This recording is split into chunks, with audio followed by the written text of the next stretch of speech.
के लिए हम सभी लोग मैथमेटिक्स का यह सेशन, प्रैक्टिस सेशन, जो कि 200 प्रकार के प्रश्नों की श्रृंखला के नाम से चला रहे हैं। अभी तो लंबा सफर तय करना है, 1/4 से ऊपर सफर हम लोगों ने तय किया है, तो अभी काफी टॉपिक भी है। अभी तो देखा जाए टॉपिक भी पर्याप्त हैं, तो 200 जो प्रश्नों के प्रकार की लक्ष्य हमने रखा है उसको पूरा करेंगे। फिलहाल के लिए अभी जो पिछले क्लास में परसेंटेज के प्रैक्टिस भाग को मैंने लिया था, उसमें 56 प्रकार के प्रश्न डिस्कस हो चुके थे। 57वें 57th टाइप से प्रश्न को हमें शुरू करना था, और अभी हम प्रतिशतता के वेन आरेख वाले प्रश्न को लेंगे और इसी को अभी हम कंटिन्यू करेंगे। इसमें कैसे प्रश्न बनते हैं? जैसे आपसे यह कह दिया जाए कि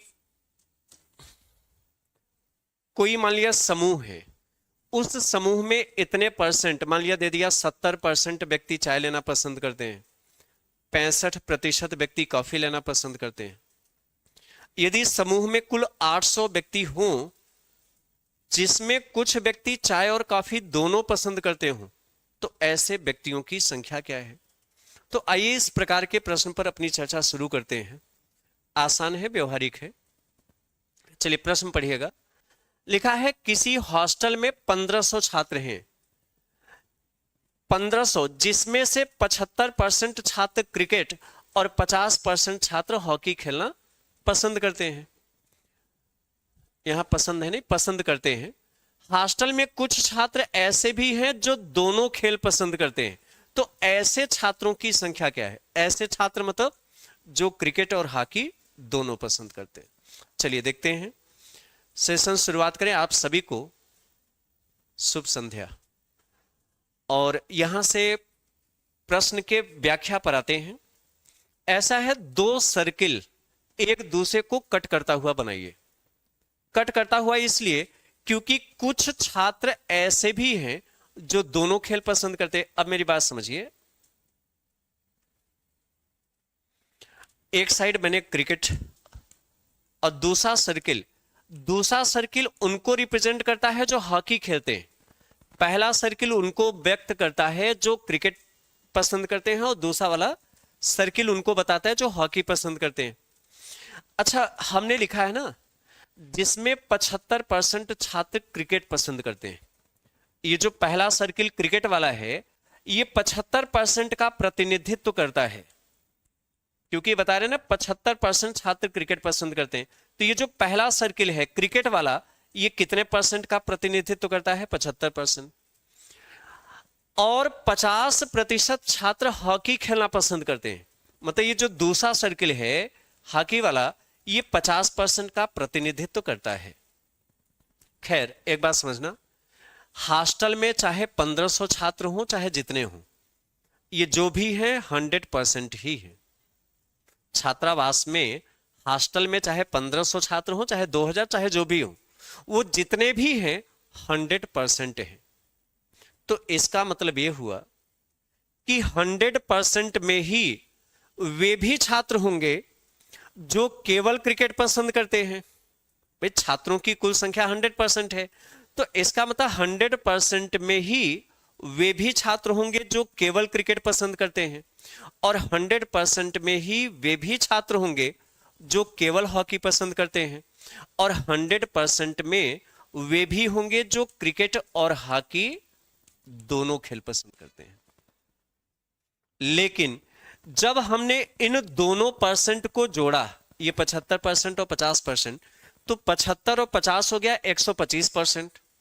और जबकि छात्र 100% है ही, हॉस्टल में जो भी छात्र हैं वो तो 100% ही है, तो हमने क्या कहा, 100% में वे भी होंगे जो केवल क्रिकेट पसंद करते हैं, 100% में वे भी होंगे जो केवल हॉकी पसंद करते हैं, और 100% में वे भी होंगे जो दोनों पसंद करते हैं। लेकिन जब हमने इन दोनों को जोड़ा तो हो गया 125%। तो आखिर ये 25% ज्यादा क्यों हुआ? ये 25% ज्यादा कैसे हो गया? क्योंकि ये 25% वही है जो दोनों में हाथ साफ करते हैं, जिसमें भी मौका मिल जाए। ये जो 25% अतिरिक्त हुआ, ये 25% वही लोग हैं जो क्रिकेट और हॉकी दोनों पसंद करते हैं। तो 25% व्यक्ति दोनों खेल पसंद करते हैं। किसके 25%? जितने छात्रावास में छात्र होंगे उसके 25% दोनों खेल पसंद करते हैं। तो छात्रावास में कुल छात्र 1500 हैं, तो 1500 में दोनों खेल पसंद करने वाले कितने हैं? दोनों खेल पसंद करने वाले कितने हैं? 25%। किसके 25%? जितने टोटल छात्र होंगे, तो टोटल 1500 छात्र हैं और 1500 के 25% वे लोग हैं जो क्रिकेट हॉकी दोनों पसंद करते हैं। तो 2 जीरो से 2 जीरो कट गया, 15 पंचे 75, 5 हाथ से लगा 7, 15 दूना 30, 7 37, 375। तो 375 व्यक्ति क्रिकेट और हॉकी दोनों पसंद करते हैं। जिसमें अवसर मिल जाए सब में प्रतिभा दिखाते हैं। तो 375 काफी देर से उत्तर आ रहा है। दीपू सिंह और सरिता यादव, आशीष, इस तरीके से आप सभी लोगों के कमेंट हमें मिल रहे हैं। आगे बढ़ें, लेकिन एक चीज और समझना, यदि मैं आपसे पूछा होता कि केवल क्रिकेट पसंद करने वाले कितने हैं, मेरी बात सुनिएगा क्योंकि आगे अभी काम करेगा। जैसे मैं पूछा होता केवल क्रिकेट पसंद करने वाले बताइए, केवल, तो वैसे देखिए क्रिकेट तो पसंद करने वाले 75% है, क्योंकि ये पहला सर्किल 75% का प्रतिनिधित्व करता है। तो वैसे क्रिकेट खेलने वाले तो 75% है, लेकिन जब बात केवल क्रिकेट की करिएगा तो केवल क्रिकेट का मतलब ये वाला हिस्सा। अच्छा, ये पूरा सर्किल 75% का प्रतिनिधित्व करता है, लेकिन 75% में ये 25% कॉमन है, क्योंकि ये 25% क्रिकेट और हॉकी दोनों खेल लेते हैं। तो जब केवल क्रिकेट की बात करिएगा तो केवल ये वाला एरिया पकड़िएगा। तो देखिए पूरा सर्किल तो 75% का है, लेकिन 75% में ये 25% कॉमन है। तो 75 में 25 निकाल दीजिए, बचा 50।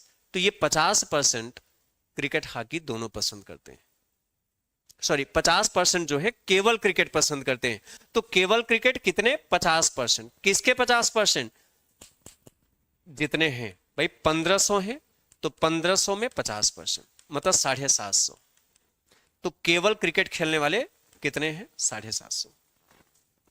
और केवल हॉकी पूछे तो वैसे देखिए हॉकी पसंद करने वाले तो ये 50% है, ये 50%, लेकिन 50% में ये 25% कॉमन है, वो क्रिकेट भी खेल लेते हैं। तो केवल हॉकी वाली बात करेगा तो ये वाला एरिया, तो ये 50 में 25 निकाल दीजिए, 25%। मेरी बात ये समझ पाए हैं? आगे मैं बढ़ता हूं। चलिए अब देखते हैं, चलिए प्रश्न को हल करिए। ठीक वैसे ही प्रश्न है, लिखा है किसी समूह में 70% व्यक्ति चाय और 60% व्यक्ति कॉफी पसंद करते हैं, और समूह में 180 व्यक्ति ऐसे भी हैं जो दोनों पेय पसंद करते हैं। यही चालाक है, जो भी मिल जाए वही ले लेते हैं, ना नहीं कहते हैं। तो 180 व्यक्ति ऐसे भी हैं जो दोनों पे पसंद करते हैं। तो समूह में कुल कितने व्यक्ति हैं? अच्छा, 2 सर्किल एक दूसरे को कट करता हुआ बना लीजिए। ये कट करता हुआ इसलिए क्योंकि कुछ ऐसे हैं जो चाय कॉफी दोनों लेते हैं ना। अच्छा, ये पहला सर्किल बता रहा है उनको जो चाय लेते हैं, और दूसरा उनको बता रहा है जो कॉफी पसंद करते हैं। यही है। अब देखिए लिखा है 70% व्यक्ति चाय लेते हैं, 70%। ये पहला सर्किल चाय पसंद करने वाले का है, और ये जो चाय पसंद करते हैं, मतलब ये पहला सर्किल 70% का प्रतिनिधित्व करता है। 70% लोग चाय लेते हैं। 60% व्यक्ति कॉफी पसंद करते हैं, मतलब ये जो दूसरा सर्किल है कॉफी वाला, ये 60% का प्रतिनिधित्व करता है, क्योंकि 60% लोग कॉफी लेते हैं। तो ये दूसरा सर्किल 60% को व्यक्त करता है। अब एक चीज बताइए, समूह में चाहे जितने व्यक्ति हों, 100, 200, 500, 1000, उससे मतलब नहीं। समूह में जो भी व्यक्ति होंगे वे 100% होंगे, 100% में रिकॉग्नाइज होंगे। मतलब समूह की टोटल संख्या कितनी है? 100%। तो कहने का मतलब है उस 100% में ही, उस 100% में ही वे भी होंगे जो केवल चाय लेते हैं, और उसी 100% में वे भी होंगे जो केवल कॉफी लेते हैं, और उसी 100% में वे भी होंगे जो चाय कॉफी दोनों लेते हैं। लेकिन जब हमने इसको इसको जोड़ा 70 और 60 130% हो गया। ये तो समूह से ज्यादा हो गया भाई, समूह में तो 100% है ही। 100% में ही वे भी हैं जो चाय भी लेते हैं, वे भी हैं जो केवल कॉफी लेते हैं, और वे भी हैं जो चाय कॉफी दोनों लेते हैं। लेकिन ये जोड़ने पर 130% हो गया, तो ये तो समूह से ज्यादा हो गया। कितना ज्यादा हुआ? 30%। अच्छा मैं आपको बता दूं, जैसे मैं कहूं कि दोनों पे पसंद करने वाले कितने हैं, तो आप कहेंगे देखिए पहले इसको और इसको जोड़ लीजिए, 70 और 60 जोड़ेंगे 130% हो जाएगा, जबकि हमारा समूह 100% का ही है, तो ये 100% निकाल दीजिए, तो ये 30% बचे हैं। ये 30% जो ज्यादा हो रहे हैं ना, 70 और 60 जोड़ने पर 130 हुआ, जबकि हमारा समूह 100% का ही है, तो ये जो 30% ज्यादा है, ये 30% वही लोग हैं जो चाय कॉफी दोनों लेते हैं। तो ये चाय कॉफी दोनों लेने वाले कितने हैं? 30%। तो 30% व्यक्ति चाय और कॉफी दोनों लेते हैं, और संख्या में 180 व्यक्ति ऐसे हैं जो दोनों पे पसंद करते हैं। मेरी बात समझना, प्रतिशत में कितने परसेंट हैं जो चाय कॉफी दोनों लेते हैं? तो आप कहेंगे 30% ऐसे हैं जो चाय कॉफी दोनों लेते हैं, और संख्या में कितने हैं जो चाय कॉफी दोनों लेते हैं? तो 180 व्यक्ति हैं जो चाय कॉफी दोनों लेते हैं। मतलब यह है कि ये जो 30% दोनों पे पसंद करते हैं, ये जो 30% दोनों पे पसंद करते हैं, ये इनकी संख्या 180 के बराबर है, क्योंकि परसेंट में 30% दोनों पे पसंद करते हैं, और संख्या में 180 व्यक्ति हैं जो दोनों पे पसंद करते हैं। तो मतलब 30% जो दोनों पे पसंद करते हैं वो 180 के बराबर है। तो 30% की वैल्यू 180 है, तो 1% की वैल्यू हो गई 6, क्योंकि 30 उधर बटे में जाएगा। 1% बराबर 6 व्यक्ति, 1% बराबर 6 व्यक्ति। तो मैंने पूछा है समूह में कुल कितने व्यक्ति हैं टोटल, तो समूह की कुल संख्या 100% होगा, तो 1% की वैल्यू 6 है, तो 100% की वैल्यू हो गई 600।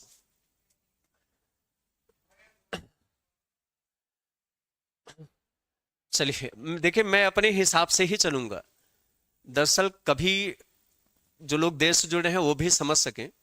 आपने कहा जैसे इतनी देर क्यों लगाते, जब एक समझा दिए तो दूसरा जल्दी बता दीजिए। मैं तो अपने हिसाब से ही चलूंगा।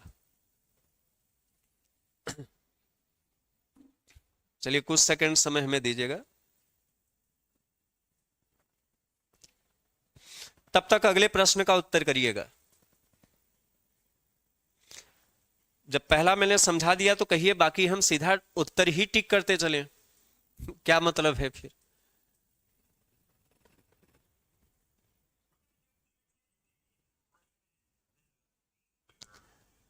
देखिए 3 दिन सोम मंगल बुध, अब 3 दिन जो है मैं केवल एस्टेट की क्लास रखूंगा, सोम मंगल बुध।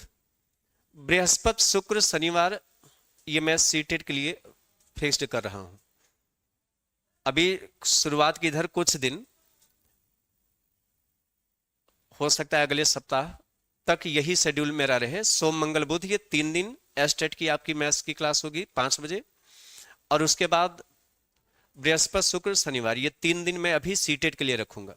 आगे फिर जैसा भी टाइम मेरा शेड्यूल सेट होता है उस हिसाब से मैं आगे टाइम टेबल में जो भी होगा औपचारिक बदलाव करूंगा, फिर सप्ताह के सभी दिन रखूंगा, लेकिन फिलहाल के लिए अभी मैं यही करूंगा।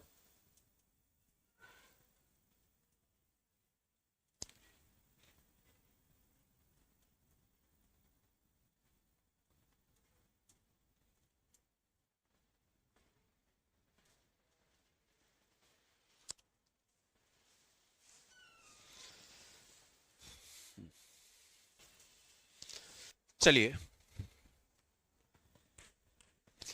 हमने लिखा है समूह में 65% व्यक्ति हिंदी और 60% व्यक्ति अंग्रेजी बोलना पसंद करते हैं।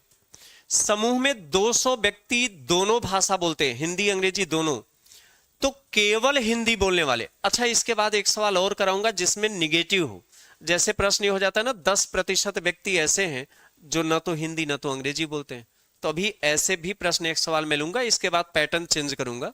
तो फिर से देखिएगा, देखिए मैंने हिंदी अंग्रेजी, ये पहला सर्किल हिंदी भाषी को और दूसरा अंग्रेजी भाषी को रिप्रेजेंट करता है। 65% व्यक्ति हिंदी पसंद करते हैं या हिंदी बोलना पसंद करते हैं, तो ये पहला सर्किल 65% को रिप्रेजेंट करता है। 60% व्यक्ति अंग्रेजी बोलते हैं तो दूसरा सर्किल 60% को। ये जो बीच के कॉमन भाग हैं ये वो हैं जो हिंदी अंग्रेजी दोनों भाषा बोलते हैं। लेकिन खैर समूह जितने का भी है, जो भी है, समूह की टोटल संख्या 100% से ही डिफाइन होती है, क्योंकि कुल संख्या अपने आप में 100% ही होगा। लेकिन कहने का मतलब देखिए, समूह 100% का है तो उसी 100% में वे भी लोग होंगे जो केवल हिंदी बोलते हैं, उसी 100% में वे भी होंगे जो केवल अंग्रेजी बोलते हैं, और उसी 100% में वे भी होंगे जो हिंदी अंग्रेजी दोनों बोलते हैं। लेकिन जब हमने इन दोनों को जोड़ा, 65 और 60 कितना हो गया? 125। 65 और 60 125 हो गया, जबकि समूह की संख्या 100% है ही। तो आखिर ये 25% ज्यादा क्यों हुआ? क्योंकि ये 25% वही लोग हैं जो हिंदी अंग्रेजी दोनों भाषा बोलते हैं। तो परसेंट में 25% है जो हिंदी अंग्रेजी दोनों बोलते हैं, और संख्या में 200 व्यक्ति दोनों भाषा बोलते हैं। मतलब परसेंट में 25% ऐसे हैं जो हिंदी अंग्रेजी दोनों भाषा बोलते हैं, ये दोनों भाषी हैं, और संख्या में 200, मतलब परसेंट में 25% दोनों भाषा बोलते हैं और संख्या में 200, मतलब 25% की वैल्यू 200 है तो 1% बराबर 8 होगा। तो अच्छा, 100% यदि पूछा जाए कि समूह में कितने व्यक्ति हैं, तो समूह में टोटल 800 हैं। लेकिन हमसे ये नहीं पूछा, हमसे पूछा है कि केवल हिंदी, हमसे पूछा है कि केवल हिंदी पसंद करने वाले या केवल हिंदी बोलने वाले। तो देखिए, जब बात केवल हिंदी की होगी, केवल हिंदी की, तो वैसे ये पहला सर्किल हिंदी वाले का है। ये बता रहा है कि 65% व्यक्ति हिंदी बोलते हैं, लेकिन इस 65% में 25% कॉमन है, ये अंग्रेजी भी बोलते हैं। तो केवल हिंदी की बात करेगी तो विचार बस इतने पर करिएगा। तो ये तो पूरा सर्किल 65% को बता रहा है, तो 65 में 25 निकाल दीजिए, 40%। केवल हिंदी बोलने वाले 40% है, और 1% की वैल्यू 8 है, तो 40% की वैल्यू 40 गुणा 8 होगा, 4 अट्ठे 32, 320। तो ये आप सभी का उत्तर 320 है। अब एक सवाल निगेटिव वाला लगा ले, एक सवाल निगेटिव वाला लगा ले। 320 उत्तर आप सभी का बन रहा है। अब देखिए, समूह में 70% व्यक्ति चाय और 60% व्यक्ति कॉफी पसंद करते हैं, और 10% व्यक्ति न चाय और न ही कॉफी पसंद करते हैं। 10% व्यक्ति न चाय न कॉफी पसंद करते हैं, ये कुछ और पसंद करते हैं। अच्छा, अभी फिर ध्यान देना, सर्किल उसी प्रकार से दो मैं बना रहा हूं, एक दूसरे को कट करता हुआ। अच्छा, मैंने क्या बोला? हमने कहा 70% व्यक्ति चाय पसंद करते हैं, ये पहला सर्किल 70% का प्रतिनिधित्व करता है, और 60% व्यक्ति कॉफी पसंद करते हैं, ये जो दूसरा सर्किल है ये 60% को प्रतिनिधित्व करता है, और ये कॉमन वाला जो चाय कॉफी दोनों लेते हैं उसको। लेकिन एक बात समझना, समूह की जो भी संख्या होगी वो तो 100% होगी, समूह की संख्या 100% है, और यह समूह हमने उनसे बनाया है जो या तो केवल चाय लेते हैं, या जो केवल कॉफी लेते हैं, या चाय कॉफी जो दोनों पसंद करते हैं। मैंने समूह इन्हीं से बनाया। लेकिन प्रश्न ये कह रहा है कि 10% व्यक्ति न तो चाय और न ही कॉफी लेते हैं। इसका मतलब वो 10% इस समूह में तो रहेंगे नहीं, वो अपने समूह में रहेंगे। भाई, ये समूह किससे बना है? या तो जो केवल चाय लेते हैं, या तो जो केवल कॉफी लेते हैं, या जो चाय कॉफी दोनों लेते हैं। लेकिन जब 10% न तो चाय ले रहे हैं न तो कॉफी ले रहे हैं, तो वो तो इस समूह से चले जाएंगे। तो हमारी वैलिडिटी अभी मात्र 90% की है। हमारी वैलिडिटी जो है, चूंकि 10% यहां से निकाल देंगे, वो इस समूह में है ही नहीं, तो ये 90% बचे। 90%। अब कहने का मतलब ये, वो 10% हटा दिया क्योंकि वो ना तो चाय लेते ना तो कॉफी, अब 90% बचे। तो इसका मतलब ये है कि उसी 90% में, इसी 90% में वे भी होंगे जो केवल चाय लेते हैं, और इसी 90% में वे भी होंगे जो केवल कॉफी लेते हैं, और इसी 90% में वे भी होंगे जो चाय कॉफी दोनों लेते हैं। अब 100 में नहीं, क्योंकि 10% यहां से हटा दिया है मैंने, क्योंकि वो ना तो चाय लेते हैं ना तो कॉफी। तो 90% में ही केवल चाय वाले हैं, 90% में ही केवल कॉफी वाले हैं, और 90% में ही चाय कॉफी दोनों वाले हैं। लेकिन ये जोड़ने पर 130% हुआ, ये तो 90 से ज्यादा हुआ। 130% 90 से ज्यादा हुआ, कितना? 40%। तो ये जो 40% ज्यादा हो रहे हैं ना, ये चाय कॉफी वाले ही हैं जो दोनों पसंद करते हैं। तो यदि मैं कहूं कि दोनों पे पसंद करने वाले कितने हैं, तो आप ऐसे निकालना, पहले ये दोनों परसेंट जो लेना, 70 और 60 130 हुआ, और इसमें से 90% घटा देना, तो ये 40 आया। तो दोनों पे पसंद करने वाले 40% है। तो देखा जाए परसेंट में 40% दोनों पे पसंद करते हैं, और संख्या में 480 व्यक्ति दोनों पे पसंद करते हैं। मतलब परसेंट में 40% हैं जो दोनों पे पसंद करते हैं, और संख्या में 480 व्यक्ति हैं जो दोनों पे पसंद करते हैं। इसका मतलब है कि ये 40% की वैल्यू 480 के बराबर है। तो 1% बराबर, ये 40 उधर बटे में जाएगा तो 12 आएगा। तो हमने पूछा समूह में कुल कितने व्यक्ति हैं। जब टोटल लेंगे तो पूरे समूह को पकड़ेंगे, 100% को, क्योंकि हमने बैलेंस बना लिया है। तो 100% की वैल्यू 1200 होगी, ये पहला ही होगा। अब हेडिंग हम सभी लोग यहां से चेंज करेंगे। तो वेन आरेख के ये प्रश्न अपने आप में सिंपल है, पैटर्न आसान है, बस ये सेंस निगेटिव वाला थोड़ा सा समझ लीजिएगा। आइए बढ़ते हैं। अब टाइप 58वें 58 इस टाइप पर चर्चा करें। अभी हेडिंग है जब दो विषयों का जिक्र हो, जब दो सब्जेक्ट की बात किया जाए। ये परीक्षा के प्रश्न है जो दो विषय पर आधारित है। अब इस पर कैसे प्रश्न होंगे आइए देखते हैं। अच्छा, इसको भी आप वेन डायग्राम से लगा सकते हैं, पहले लॉजिक समझिएगा एक प्रश्न के माध्यम से। देखिए, हमने लिखा किसी परीक्षा में हिंदी और अंग्रेजी में क्रमशः 75% और 70% छात्र पास हुए। चलिए पहले मैं दो कॉलम बना लेता हूं। एक हमने हिंदी, देखिए पूरा समझाने के लिए मैं इतना लिख रहा हूं, अंग्रेजी। पहले अर्थ समझिएगा, जो कंक्लूजन निकलेगा उस कंक्लूजन को मैं नोट कर दूंगा। तो आगे ये सब पूरा बनाने की जरूरत नहीं है, ये थोड़ा बेहतर समझ हो, इसलिए मैं इस कॉलम को पहले अलग कर रहा हूं। देखिए पास और फेल, ये दो कॉलम में हमने रखा। हमने प्रश्न में ये, अच्छा ये कंफ्यूज नहीं होना कौन हिंदी है कौन अंग्रेजी है।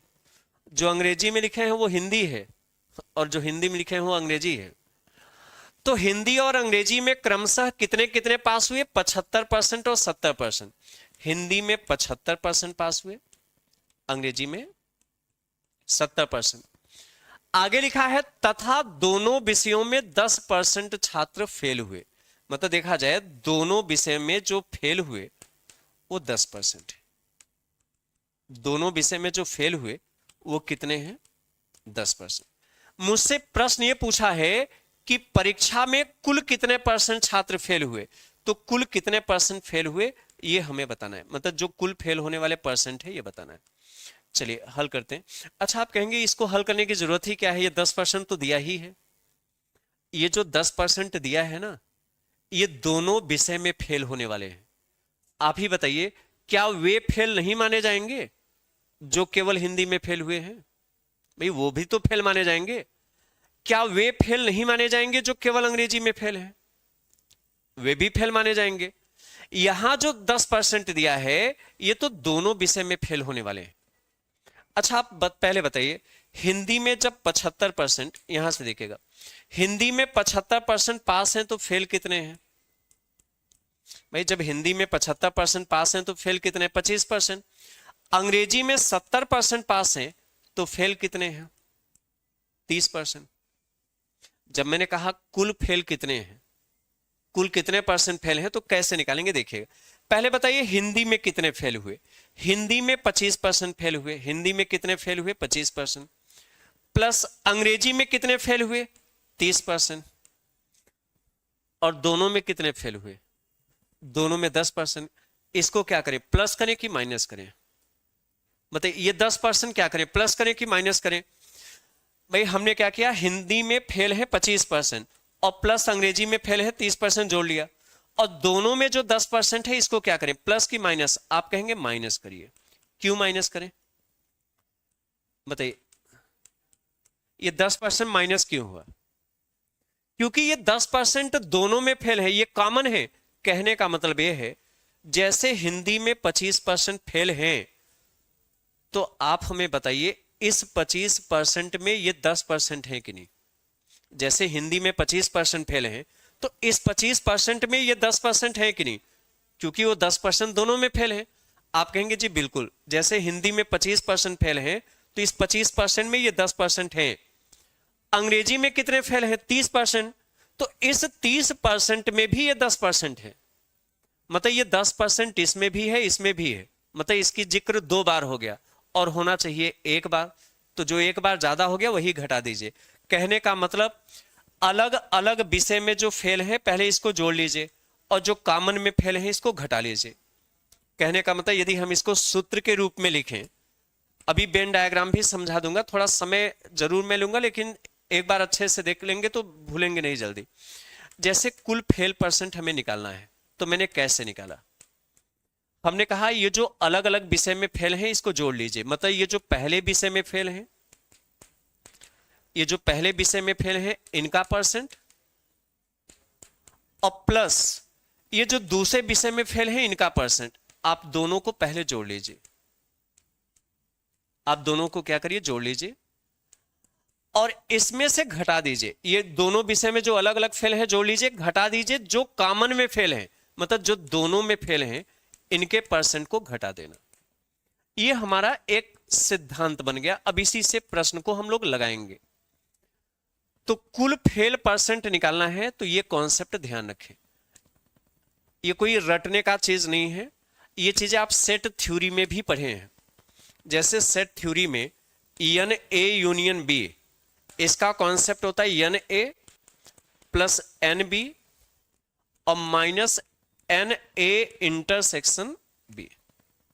मतलब यदि हमें कुल सम्मिलित संख्या निकालना है, तो पहले एलिमेंट की संख्या और दूसरे एलिमेंट की संख्या जोड़ते हैं और उसमें से घटाते हैं जो दोनों की कॉमन संख्या हो। तो मैंने वही किया, पहले विषय में जो फेल है और दूसरे विषय में जो फेल है जोड़ लिया, और ये जो कॉमन में फेल है इसको घटा दिया, और यही सूत्र बन गया हमारा। लेकिन इसको वेन डायग्राम से भी आप लगा सकते हैं। कैसे भी, थोड़ा सा वेट करिएगा। अच्छा, अब जब प्रश्न बने तो हम ये सब इतना नहीं लिखेंगे, सीधा डायरेक्ट यहीं से निकाल लेंगे, केवल एक लाइन में उत्तर आ जाएगा।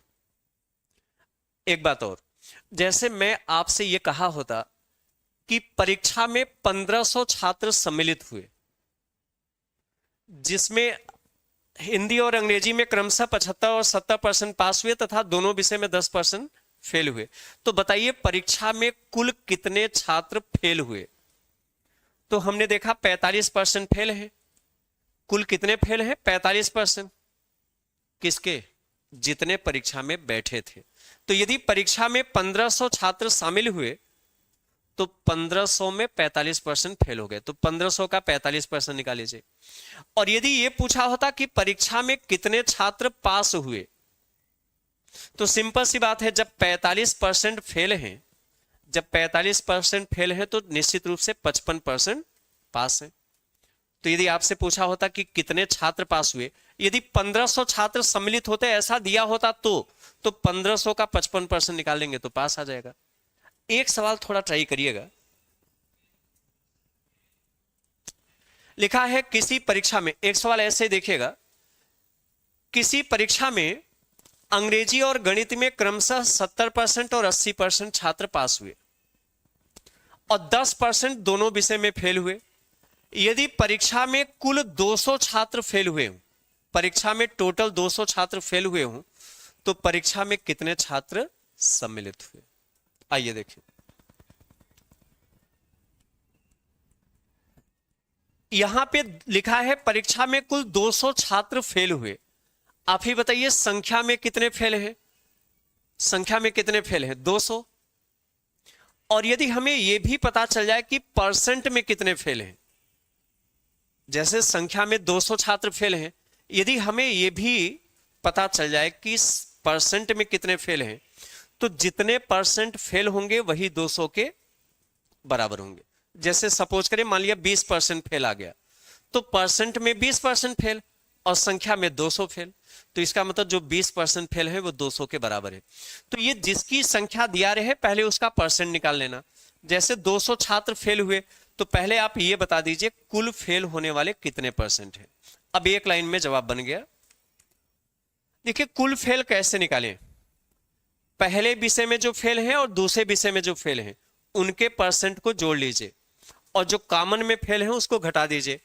तो पहले विषय में देखिए, हिंदी नहीं अंग्रेजी है, अंग्रेजी में 70% और गणित में 80% पास हुए हैं। तो जब अंग्रेजी में 70% पास हैं तो इसका मतलब अंग्रेजी में 30% फेल हैं, और प्लस गणित में 80% पास है, तो जब गणित में 80% पास है तो 20% फेल है। तो ये जो अलग अलग विषय में फेल हुए हैं पहले इसको जोड़ लीजिए और माइनस करिए जो दोनों विषय में फेल हैं, ये 10% दोनों विषय में फेल हैं, तो ये 10 घटा दीजिए। तो 30 20 50, 50 में 10 घटाएंगे 40। पहले बताइए इतनी बात समझ पाए हैं कि नहीं, इतनी बात क्लियर है? जो अलग अलग विषय में फेल हैं उनके परसेंट को जोड़ना और जो कॉमन विषय में फेल हैं उनको घटाना। तो अंग्रेजी में 30% फेल है, गणित में 20%, इसको हमने जोड़ लिया और ये 10% जो कॉमन दोनों में फेल है उसको घटा दिया, 40%। तो बताइए परसेंट में कितने फेल हैं? 40%। और संख्या में कितने फेल हैं? 200। देखिए मेरी बात समझना, परसेंट में कितने फेल हैं? 40%। ये 40% फेल हैं और संख्या में कितने फेल हैं? 200। इसका मतलब ये जो 40% परीक्षा में फेल हुए हैं ये 200 के बराबर है। तो जब 40% 200 के बराबर है तो 1% की वैल्यू 5 होगी, क्योंकि 40 उधर बटे में जाएगा, 1% बराबर 5 आ गया। तो हमसे पूछा है परीक्षा में टोटल कितने शामिल हुए। टोटल का मतलब जो जितने बैठे थे, तो जो बैठे थे उसमें पास वाले भी हैं फेल वाले भी, तो वो तो 100% होंगे ना। तो कितने छात्र शामिल हुए? 100% निकालेंगे। तो 1% का वैल्यू 5 है, तो 100% का वैल्यू कितना होगा? 500। और ये उत्तर आप सभी का काफी देर से बन रहा है। रोहित, पूनम और राखी, आहुति, सचान, सही है। देखिए इतनी बात आपको समझना है। लेकिन एक चीज और, यदि यहां पे पास छात्र दिया होता, जैसे लिखा होता, सपोज करिए जैसे कह देता कि मान लिया यहां पे 200 के जगह मान लिया दे देता 600 छात्र पास हुए, तो यदि यहां पे पास छात्र की संख्या दिया होता तो हम पास वाले का परसेंट निकालेंगे और जितने परसेंट पास होंगे वही 600 के बराबर होंगे। जैसे लिखा होता 600 छात्र पास हुए, तो जब पास वाले की संख्या देगा तो हम परसेंट भी पास वाले का निकालेंगे। कैसे? जैसे परीक्षा में 40% फेल हुए, परीक्षा में टोटल फेल कितने? 40%, तो इसका मतलब पास कितने हुए? 60%। तो परसेंट में 60% पास है और संख्या में 600, तो 60% बराबर 600, तो 1% बराबर 10, तो 100% बराबर 1000। तब ऐसे कर लेते हैं। आइए एक सवाल और देखें, लगाइएगा इसको, उत्तर करिएगा प्रश्न का। आसान हेडिंग है।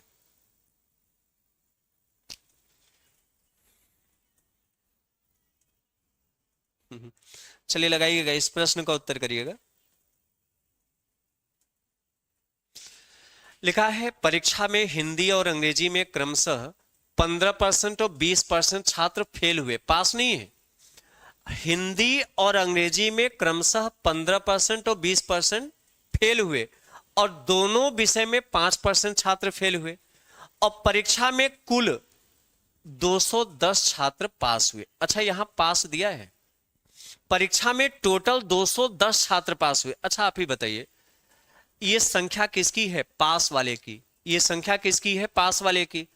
तो यदि परसेंट भी पास वाले का पता चल जाए तो जितने परसेंट पास होंगे वही 210 के बराबर होंगे। मेरी बात समझ पाए मैंने क्या कहा? हमने कहा जैसे परसेंट, देखिए ये संख्या किसकी है? पास होने वाले की। ये जो 210 छात्र पास हैं, तो ये पास वाले की संख्या पता है, तो ये हमें यदि पास वाले का परसेंट भी पता चल जाए तो जितने परसेंट पास होंगे वो 210 के बराबर होंगे। तो कैसे निकालें? अच्छा चलिए पहले फेल वाला ही निकाल लीजिए। आप बताइए कुल फेल परसेंट कैसे निकालें?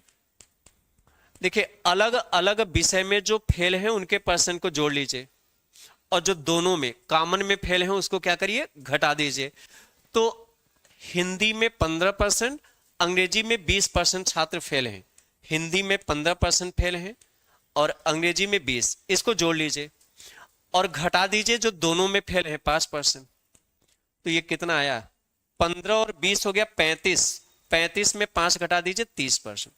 तो परीक्षा में 30% छात्र लटक गए, फेल हो गए।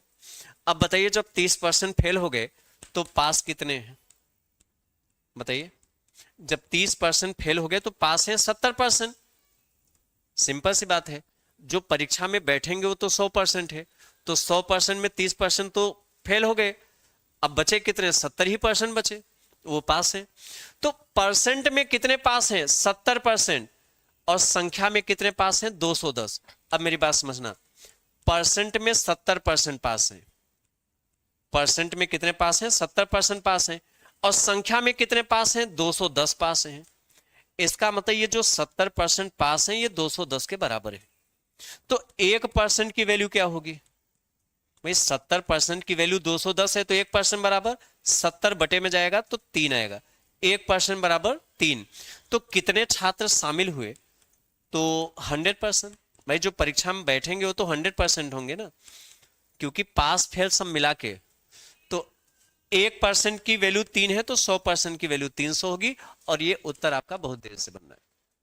अब हेडिंग हम लोग बदलेंगे, ऐसे प्रश्न तो कर लेंगे ना। कुल मिला के बस इतना समझना, यदि पास वाले की संख्या दिया होगा तो हम पास के परसेंट से उसको संतुलित करेंगे।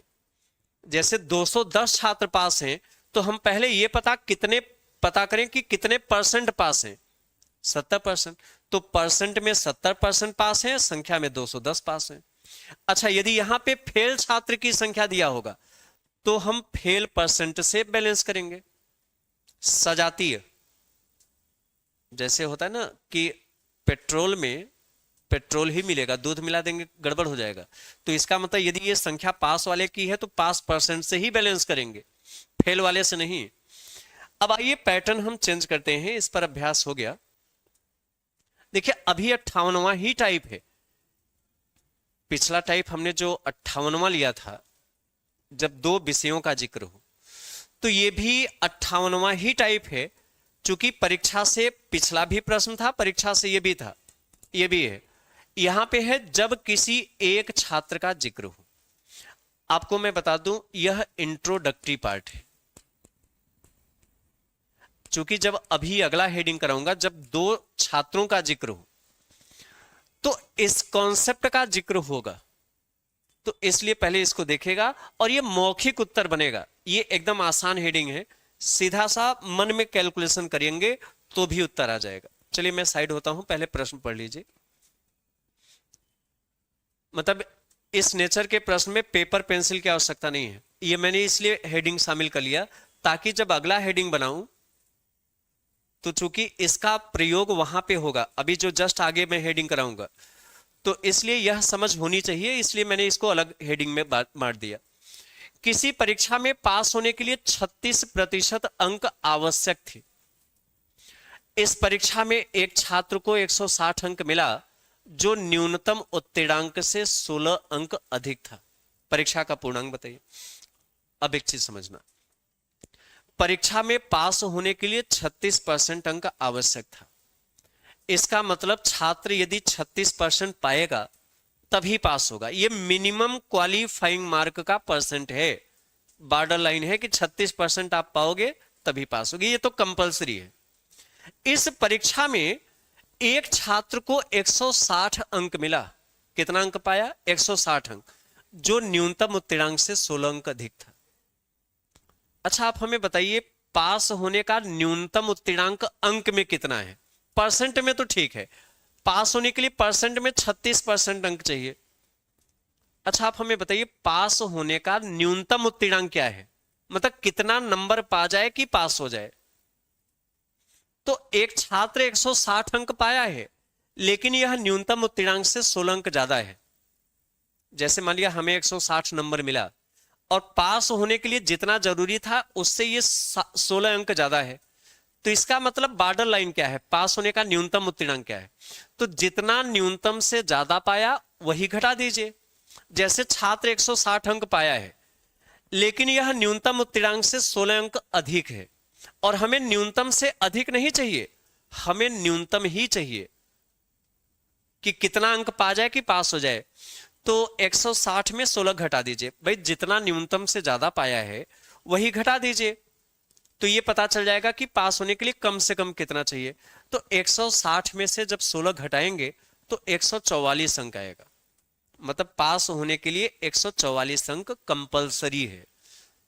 तो मेरी बात समझना,